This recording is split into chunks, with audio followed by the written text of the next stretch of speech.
Estamos neste momento a fazer uma série de vídeos sobre introdução à contabilidade.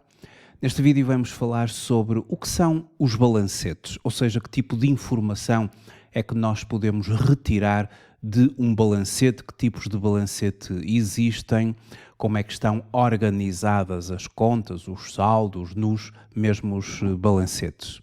Antes quero começar por lhe agradecer o facto de estar a visualizar este vídeo. Sejam muito bem-vindos à Certform Escola de Formação Prática. Eu chamo Miguel Fragoso, sou economista e contabilista certificado e formador nas áreas da contabilidade, fiscalidade, finanças empresariais e gestão de negócios. Podem encontrar a oferta formativa da Certform no site certform.pt.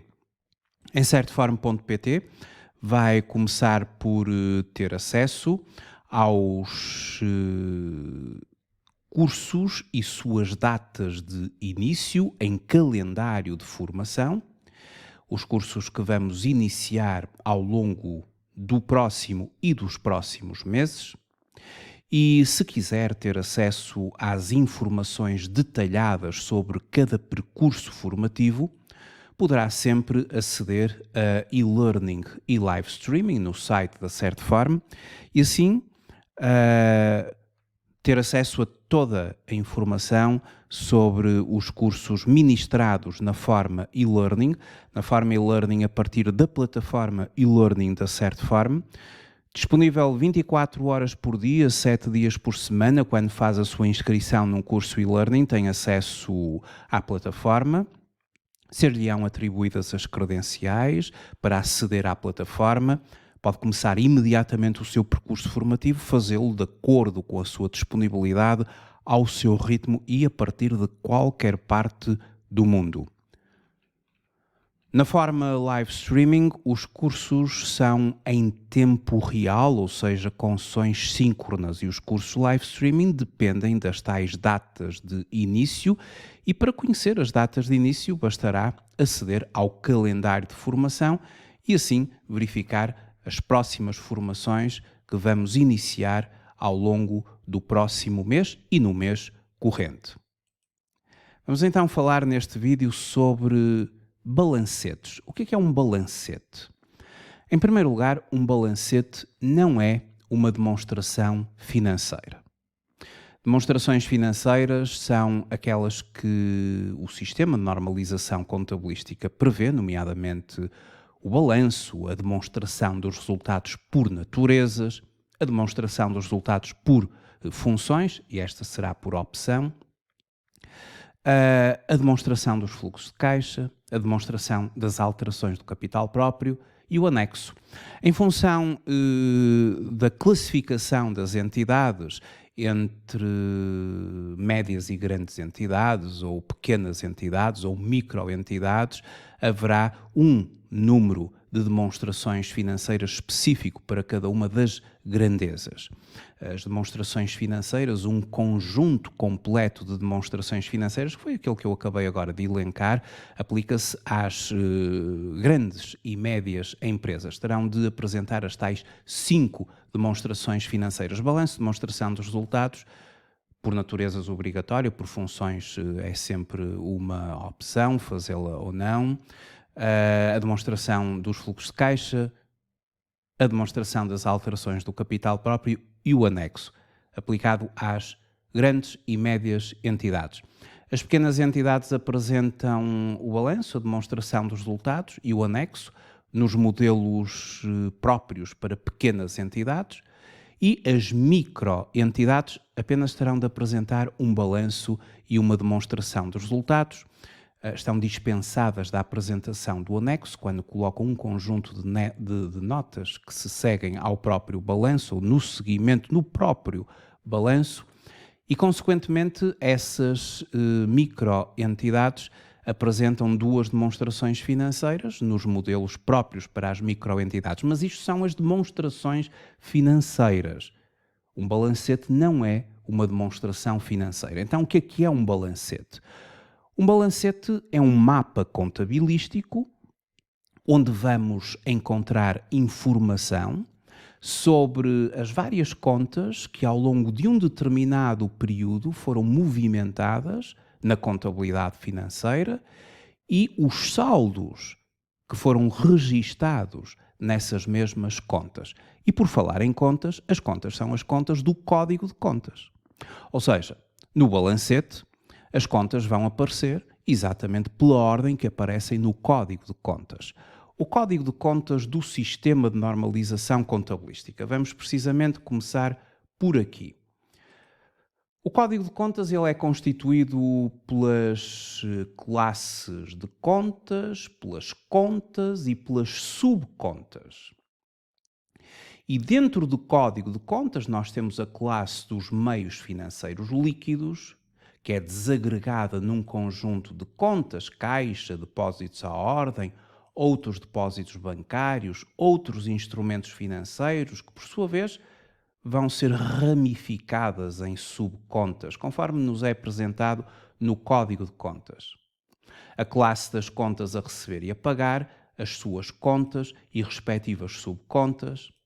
A classe, que é a classe 2, a classe 3 dos inventários e ativos biológicos, com as respectivas contas e subcontas. A classe 4 dos investimentos, com as suas contas e subcontas, a classe 5 do capital, das reservas e dos resultados transitados, classe 5, desdobrada em contas e subcontas, a classe 6 dos gastos, com as suas contas e subcontas devidamente desdobradas, e a classe 7, a classe dos rendimentos.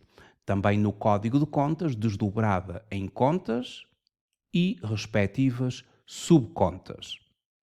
E, finalmente, a classe 8, a classe dos resultados contabilísticos da empresa. Os resultados vão resultar em diferenças entre rendimentos e gastos, incluindo também depois o próprio imposto sobre o rendimento do período, que pode ser o imposto estimado ou o imposto diferido, e o resultado antes de impostos menos o imposto estimado para o período resultará no resultado líquido do período. São 8 classes de contas em que podemos dizer o seguinte: entre a classe 1, meios financeiros líquidos, até à classe 4, constituída pelos investimentos, aqui nós vamos encontrar contas que poderão ser do ativo ou do passivo. O ativo representa os bens, os direitos da empresa, aquilo que a empresa possui. O passivo, as obrigações, as dívidas que a empresa contraiu. E entre a classe 1 e a classe 4, umas contas representarão ativos, outras contas representarão passivos. Haverá também determinadas contas que representarão reduções de ativos, diminuições de ativos, nomeadamente contas relacionadas com imparidades, depreciações e amortizações. Portanto, entre a classe 1 e a classe 4 encontramos ativos e passivos. A classe 5 é destinada ao capital, às reservas, aos resultados transitados. No fundo, é aqui que vai ser considerada a denominada situação líquida da empresa. O capital, as reservas e os resultados é efetivamente desdobrado naquilo a que se chama o capital inicial da empresa, nomeadamente o seu capital, aquele capital que corresponde ao investimento do acionista ou do sócio, e depois o denominado capital adquirido ao longo da vida da empresa, através de outros instrumentos de capital próprio, reservas, resultados transitados, etc. É o capital que vai sendo adquirido ao longo da história da empresa. Depois temos a classe 6, mas antes disso, entre a classe 1 e a classe 5, estas são as contas que no fundo vão permitir dar valores para o balanço. Elas vão fornecer os valores para a construção do balanço, porque o balanço contempla o ativo, o capital próprio e o passivo, onde está instituída a equação fundamental do balanço. O ativo é igual ao capital próprio mais o passivo. Seguidamente temos os gastos e os rendimentos.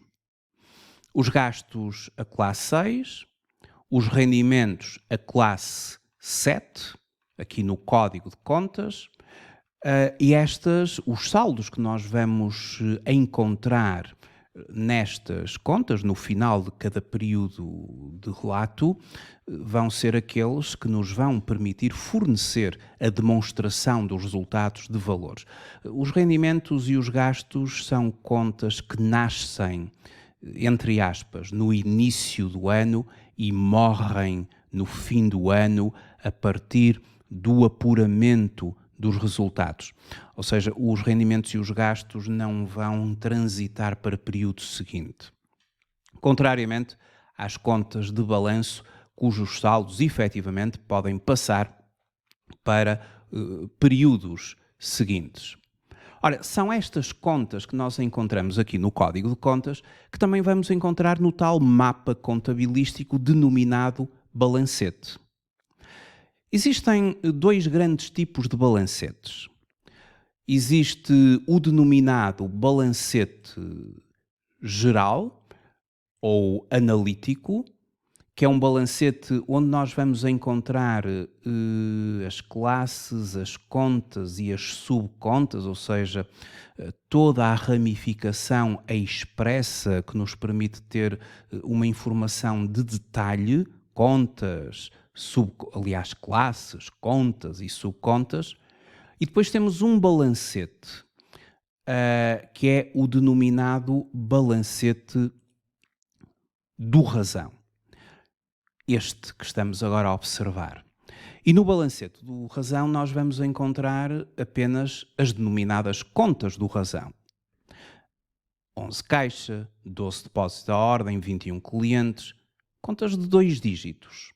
Ou seja, é quase o ponto de partida da ramificação no Código de Contas, porque o Código de Contas apresenta-nos as classes e depois as contas do razão, que são contas de 2 dígitos, as quais se subdividem em subcontas, ou seja, uma desagregação aqui de toda a ramificação do código. 21 clientes é uma conta do razão, que depois se ramifica, 22 fornecedores, uma conta do razão, 2 dígitos, que depois se ramifica em contas de 3 ou mais dígitos. O balancete do razão é aquele balancete onde nós temos as contas do razão, ou seja, de 2 dígitos, e todas por ordem. Vamos encontrar aqui entre a 11 e a 44, nomeadamente neste balancete, e aqui vão estar concentrados contas cujos saldos poderão ser a débito ou a crédito. Há aqui contas de ativo, contas de passivo, e depois temos as contas que representam o capital próprio da empresa, o inicial, e depois o adquirido com a história da empresa, as contas de gastos da classe 6, do razão, não há aqui ramificação, não se consegue ver o detalhe das respectivas subcontas, só os valores globais concentrados na respectiva conta do razão, e os rendimentos, neste caso, neste balancete do razão. Depois, em balancetes em que já se faz numa fase de apuramento de resultados, teremos também a classe 8 devidamente expressa. Vamos fazer uma leitura do balancete, nomeadamente aqui do balancete analítico ou geral, onde está detalhada de uma forma ramificada as contas do razão e as respectivas subcontas. Este balancete é bastante simples. Nos balancetes das empresas, as contas são ainda mais desenvolvidas, ou seja, quando nós consultamos, nomeadamente, um sistema informático a partir do qual se vai ter acesso aos diversos balancetes da empresa. Aqui na entrada do sistema informático eu tenho imediatamente a informação do tal balancete do razão, mesmo sem pedir nada. O sistema já me está a dar aqui o balancete do razão da empresa, à data, não é? E temos as tais contas do razão, com 2 dígitos, e os saldos respectivos de cada conta, acumulados e depois do próprio mês em causa. Mas se eu quiser ter acesso a outros balancetes, nomeadamente o balancete geral, bastar-me-á ir à análise e à exploração, onde tenho a possibilidade de aceder uma vez mais ao balancete do razão ou a um balancete analítico, que é um balancete onde nós vamos ter as contas e as respectivas subcontas. Existem diversos tipos de balancetes por meses, há uma tipologia grande de balancetes. No fundo, nós temos de imprimir pelo menos um balancete de abertura, depois um balancete de cada mês do ano e depois os balancetes que vão consistir no trabalho de encerramento anual das contas. E o balancete analítico, como estamos a ver, é um balancete onde temos a informação das contas do razão e a sua desagregação em contas e subcontas. E, portanto, aqui este balancete vai ao pormenor, por exemplo, de identificar os clientes conta corrente, os clientes gerais e depois cliente a cliente. E vejamos aqui toda a desagregação da ramificação da conta do razão em subcontas, em conta e subcontas. Isto acontece para as várias contas, ou seja, informação detalhada dos saldos das contas e subcontas. Então, que informação é que nós temos de um balancete? Bom, pela ordem que consta do próprio Código de Contas, começamos com os meios financeiros líquidos, que representam ativos, nomeadamente o caixa, ou depósitos à ordem, outros depósitos bancários. Os ativos surgem no balancete com saldo a débito. Isto resulta até das próprias regras de movimentação das contas. É que, como nós sabemos, os ativos eles vão ser debitados pela extensão inicial, pelos aumentos e depois creditados pelas diminuições. Portanto, nós vamos encontrar os ativos a débito da empresa. Clientes é também considerado uma conta do ativo. É fácil perceber que clientes, quando, por exemplo, no dia 31 de dezembro de um determinado ano, nós temos um saldo de clientes conta corrente, por exemplo, de 534.440.93, o que é que isto significa? Significa que no dia 31 de dezembro, estamos a dizer porque este balancete é do dia 31 de dezembro, os clientes devem à minha empresa 534.440.93, que eu espero vir a receber este valor muito proximamente, daqui a 30 dias, enfim, de acordo com o prazo de recebimento que a minha empresa tem. E, portanto, os clientes são efetivamente um ativo, mas são um ativo corrente, ou seja, um ativo de curto prazo. Ou seja, é expectável que se venha a receber destes clientes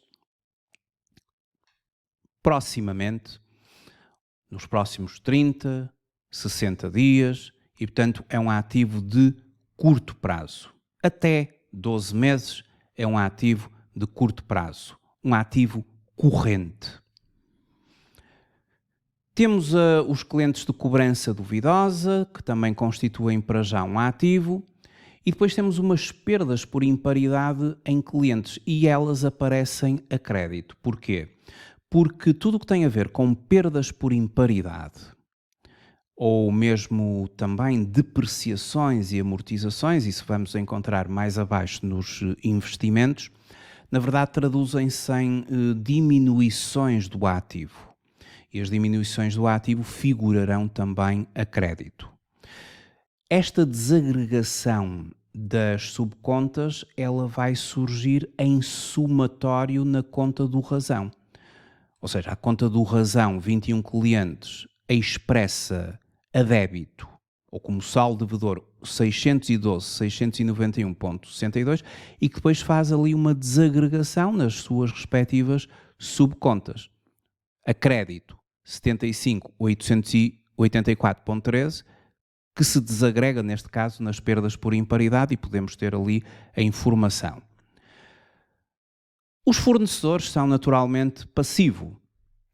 Quando à data de relato, ou a 31 de dezembro, nós temos um saldo de fornecedores conta corrente de 246.531.51, o que é que isto significa? Significa que, naquela data, a nossa empresa deve aos fornecedores, ou na perspectiva dos fornecedores, eles são nossos credores, em 246.531.51. Os fornecedores são nossos credores em 246.531.51. É uma conta do passivo.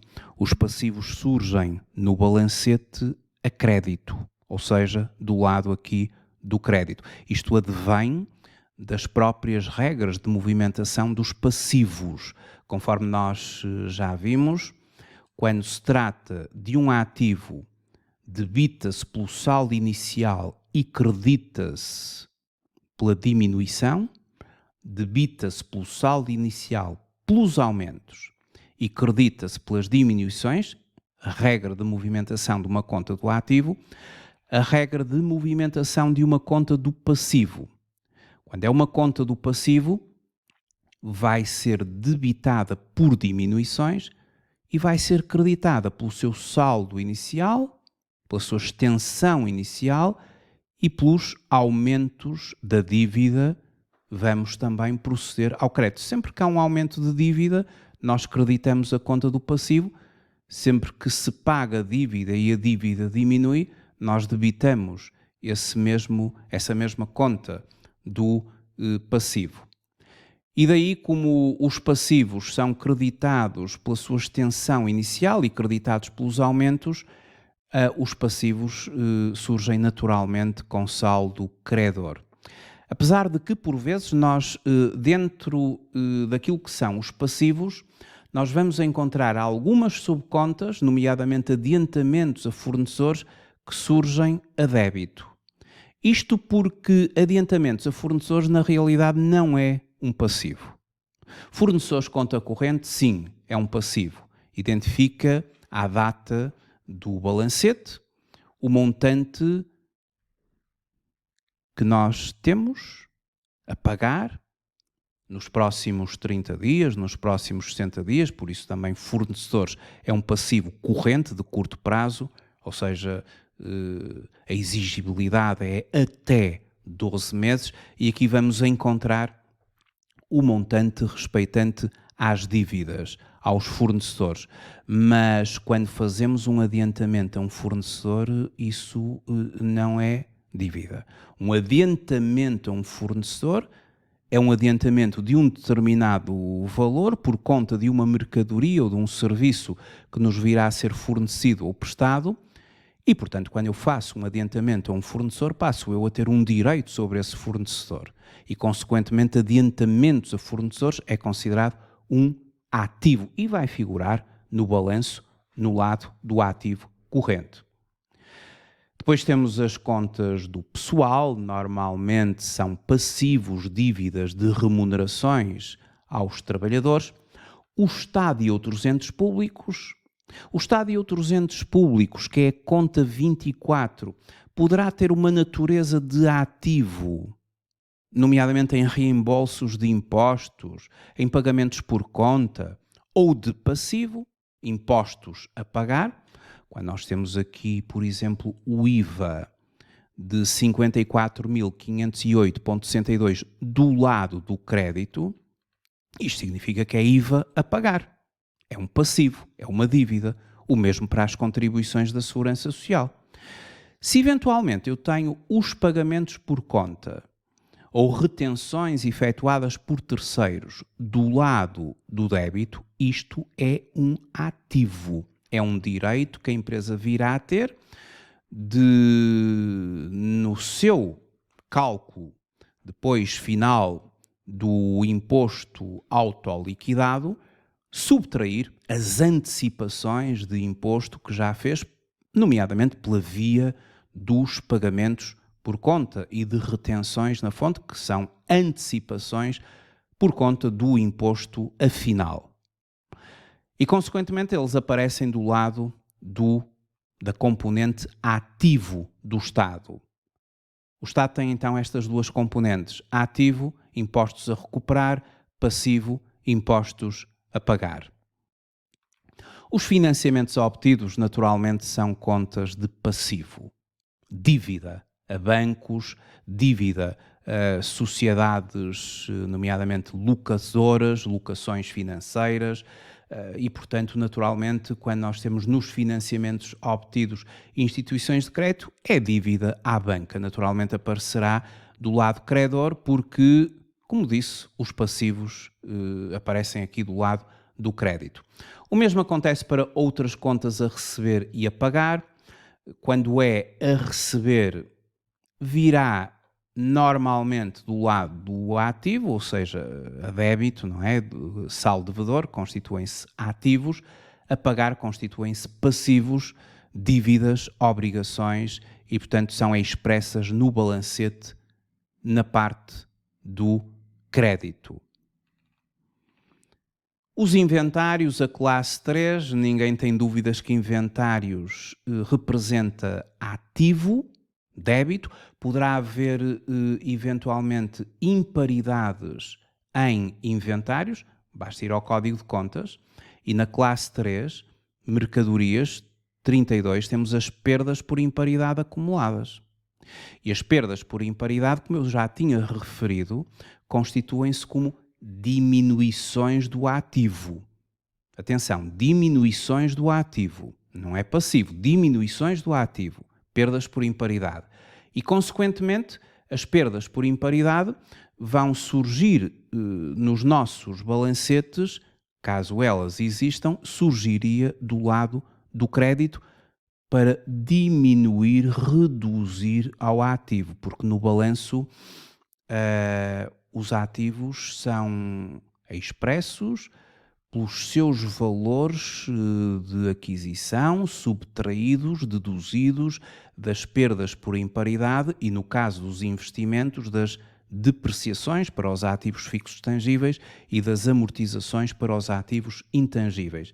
E por falar em investimentos é o que vem já a seguir. Os investimentos temos os valores a débito como ativos e temos as tais depreciações para os ativos fixos tangíveis e as amortizações para os ativos intangíveis que vão surgir do lado do crédito como redução do ativo. No balanço, os ativos fixos tangíveis vão ser considerados pela diferença entre os valores de aquisição que estão no lado do débito, subtraídos pelas depreciações acumuladas. E essa diferença chama-se a quantia escriturada do ativo. O valor da aquisição menos as depreciações acumuladas. Eventualmente, haverá também a possibilidade de perdas por imparidade nos ativos fixos tangíveis, nos ativos intangíveis. Basta ir ao código de contas e verificar que a classe 4 prevê para os seus ativos perdas por imparidade acumuladas e, portanto, essas perdas por imparidade acumuladas, elas vão surgir no balancete no lado do crédito, caso tenham sido reconhecidas, contabilizadas, porque trata-se de redução do ativo, diminuição do ativo. E depois temos o capital. O capital inicial da empresa, ou seja, como eu já tinha referido, o investimento inicial do acionista, do sócio. Esta empresa tem um capital social de 200 mil euros, este capital inicial ele também é denominado o capital social, mas depois, com o tempo, a empresa vai conquistando mais capital, capital adquirido, pela via das reservas legais, pela via das outras reservas, pela via da acumulação de resultados transitados. E o capital, por norma, e muito bem, vai aparecer com os seus saldos a crédito, o que é excelente. Porque quando nós temos capital a débito, isso, por exemplo, ao nível dos resultados transitados, que é o acúmulo de resultados, quer seja prejuízos, quer seja lucros não distribuídos, que a empresa vem acumulando ao longo da sua história, resultados transitados a débito significa prejuízos acumulados. E vai diminuir o valor do capital da empresa, como é lógico. Portanto, as contas do capital, por norma, aparecem com saldo a crédito, muito bem, nomeadamente o capital inicial e depois o capital adquirido pela empresa, como as reservas. Esta empresa tem resultados transitados a crédito, ou seja, lucros que foram vindo a ser conquistados ano após ano e não foram distribuídos, estão aqui retidos nos resultados transitados. Isto também decorre pela via das próprias regras de movimentação das contas do capital que seguem a mesma lógica do passivo. Ou seja, os capitais da empresa, os capitais alheios, o passivo, e os capitais próprios. O capital próprio, ele, sempre que nós movimentamos uma conta da classe 5, as contas da classe 5, elas vão ser creditadas pela extensão inicial, pelo saldo inicial. E depois, sempre que existem aumentos de capital, vamos creditar, e sempre que haja diminuições, vamos debitar. As contas do capital creditam-se pelos aumentos, debitam-se por diminuições. E, consequentemente, dentro deste âmbito, nós temos o capital na classe 5 no balancete.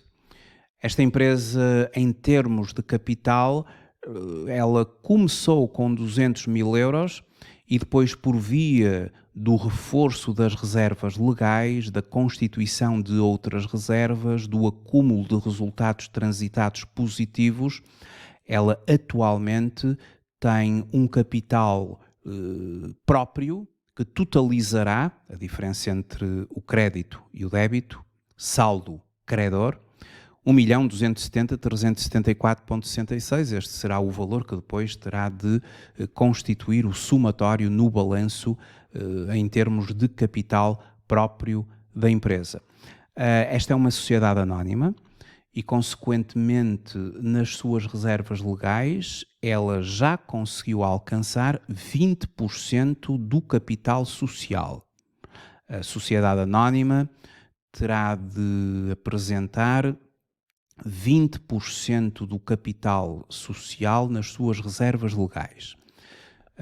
Ou seja, todos os anos vai afetar a 20ª parte dos lucros constituídos às reservas legais, até que as mesmas alcancem a 5ª parte do capital social, ou seja, 20% do capital social. 20% de 200 mil são 40 mil euros e está já no âmbito dos mínimos previstos para a constituição da reserva legal mínima de 40 mil euros. 20% do capital social da empresa. A seguir ao capital, nós temos os gastos. As contas de gastos, elas vão-nos surgir num balancete que ainda não é um balancete final, ou seja, ainda não foi feito o apuramento dos resultados, mas é um balancete retificado a 31 de dezembro, este em concreto, com saldo devedor, a débito. Isto recorre das próprias regras de movimentação que nos dizem que as contas de gastos elas vão sendo debitadas ao longo do ano. São debitadas por regra, enquanto que as contas de rendimentos creditam-se como regra. E, consequentemente, quando analisamos um balancete, verifica-se que os saldos das contas de gastos surgem a débito, porque isso resulta do próprio trabalho contabilístico, que elas vão sendo debitadas ao longo do ano. A classe 6, a classe dos diversos gastos, desde o custo das mercadorias, os fornecimentos e serviços externos, os gastos com pessoal, as depreciações e amortizações, perdas por imparidade, outros gastos e os respectivos gastos de financiamento, os juros. Isto vai surgir tudo ali a débito.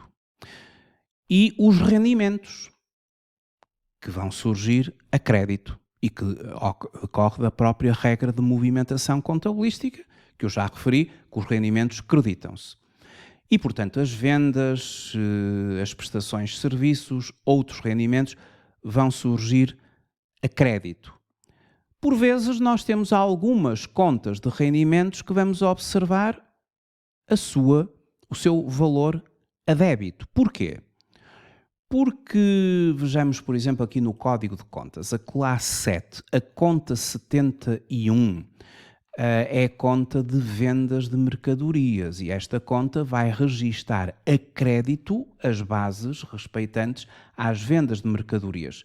Todavia, se eu vender uma mercadoria a um cliente e o cliente proceder à devolução dessa mercadoria, as devoluções eu vou ter efetivamente que registá-las a débito, porque elas vão corrigir, no fundo, o crédito da venda inicial. Ora, emitiu uma fatura a um cliente, por exemplo, cuja base tributável é de 100 mil euros, credito as vendas por 100 mil euros, ou seja, o valor antes de aplicar o IVA, a base tributável, mas se entretanto o cliente devolve uma parcela ou parte ou o todo dessas mercadorias, terei de emitir uma nota de crédito e para regularizar o respectivo valor vou fazer precisamente o lançamento contrário, que é debitar através das devoluções de vendas. Mas isso é uma situação algo particular, não é? A devolução, porque a regra geral é efetivamente creditar as contas de rendimentos e dessa forma as contas de rendimentos vão surgir a crédito e, por exemplo, as tais devoluções de vendas surgem-nos ali a débito por causa desta explicação que eu dei anteriormente. Este é um balancete retificado ao dia 31 de dezembro, ou seja, já contempla aqui os lançamentos de regularização, nomeadamente perdas por imparidade, depreciações, amortizações, acréscimos e diferimentos, entre outras, mas falta fazer o apuramento de resultados.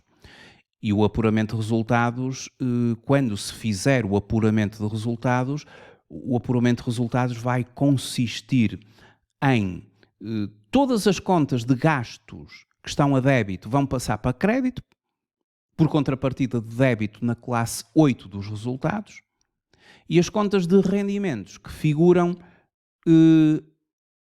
a crédito vão todas passar para o lado do débito, por contrapartida de crédito em resultados.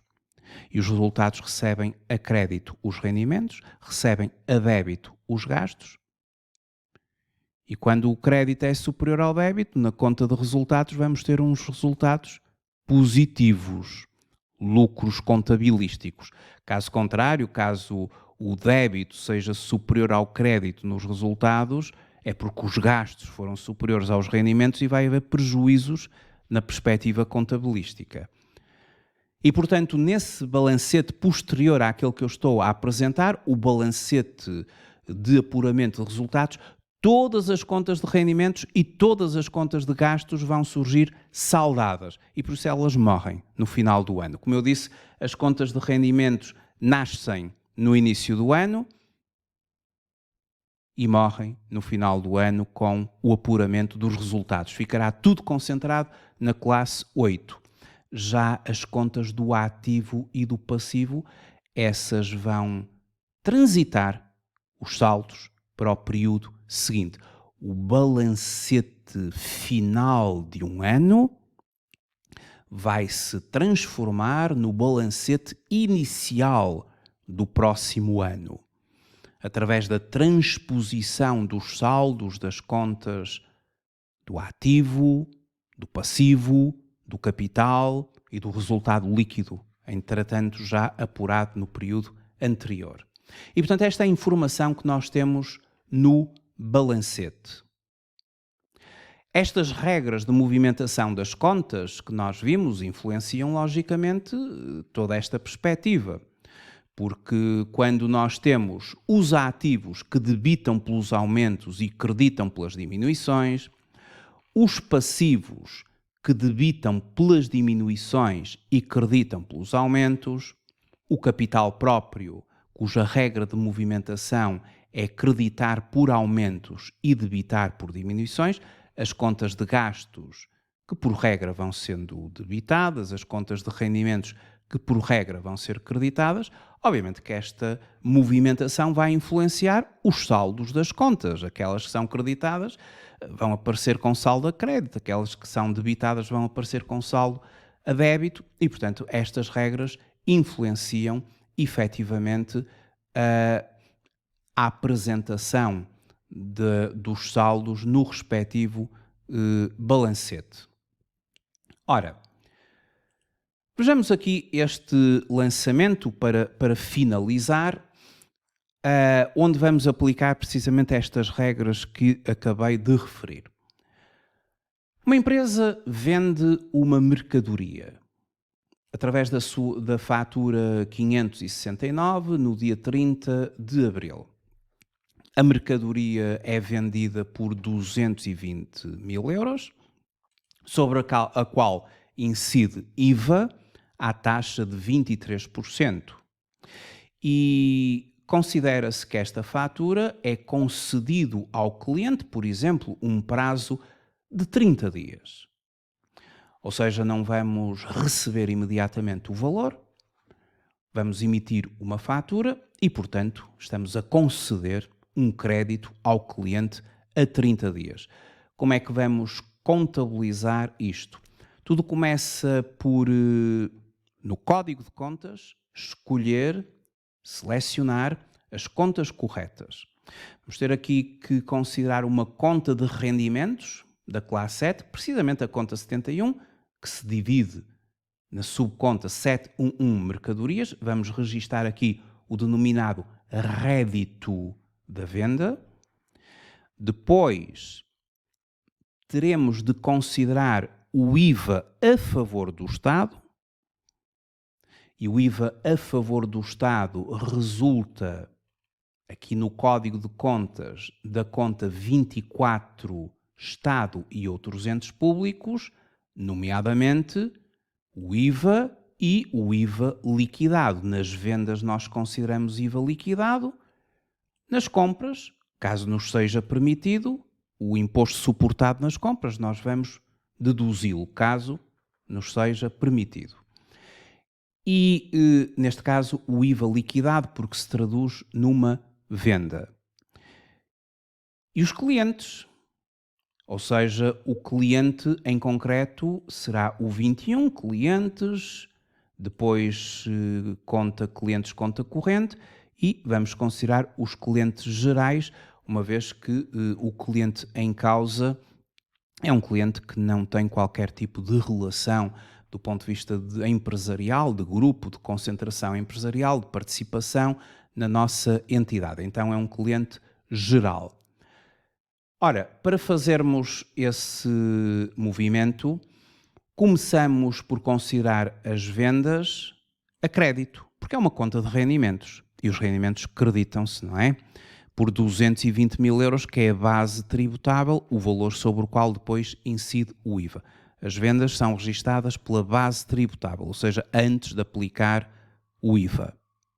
O IVA é de 23%. E 23% sobre 220 mil dá 50.600.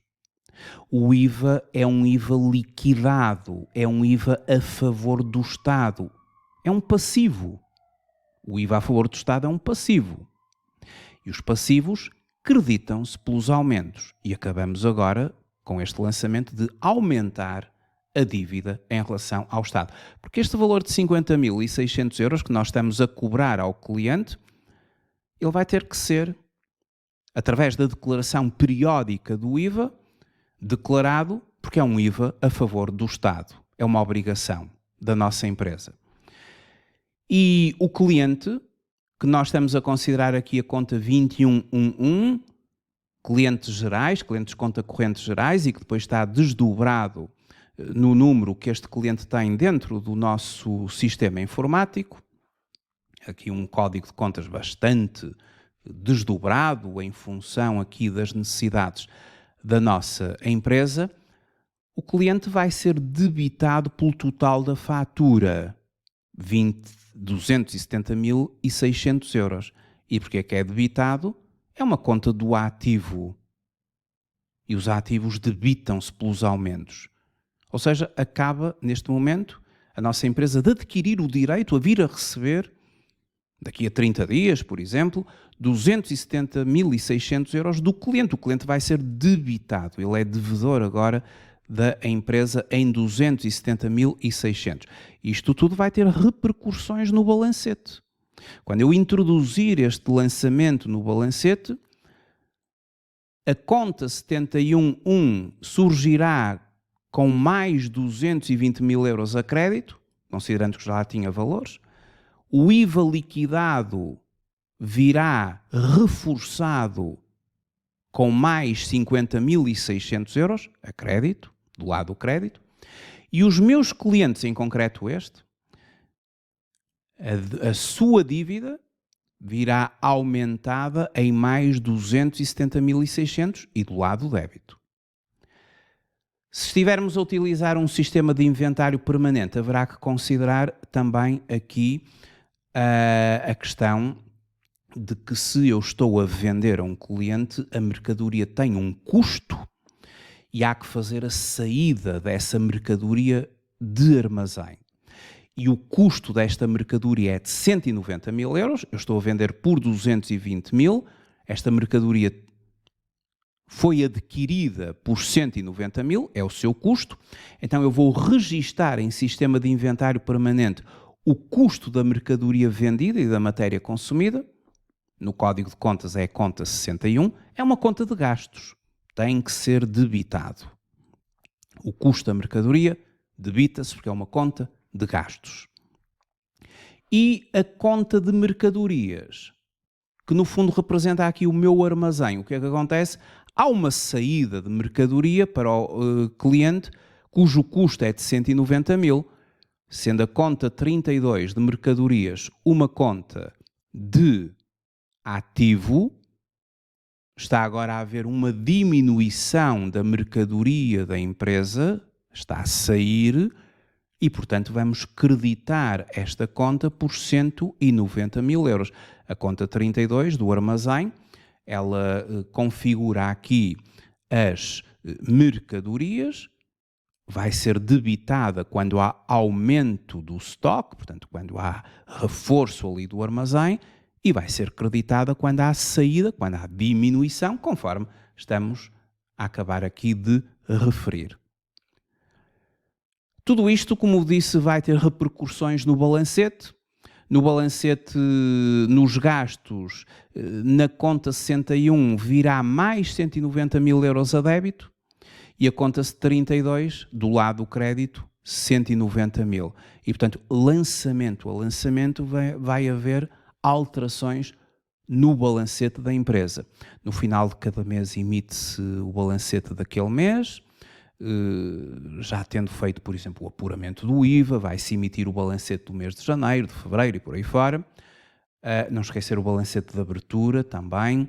E depois, no final do ano, quando chega a 31 de dezembro, temos o balancete de dezembro, fazemos os lançamentos todos de regularização, de retificação, vamos ter o balancete de retificação e depois os balancetes finais, nomeadamente de apuramento de resultados, e o balancete final que vai transitar do ano corrente para o ano seguinte. Contas do ativo, do passivo e do capital próprio, os seus saldos do final são os saldos do balancete inicial ou de abertura do próximo ano. As contas de gastos e de rendimentos está tudo saldado, nada transita, elas nasceram e morreram no próprio ano. Apenas os resultados, na classe 8, concentra no resultado líquido e assim vai transitar para o período seguinte. Muito obrigado por ter assistido a este vídeo. Até uma próxima oportunidade. Até breve.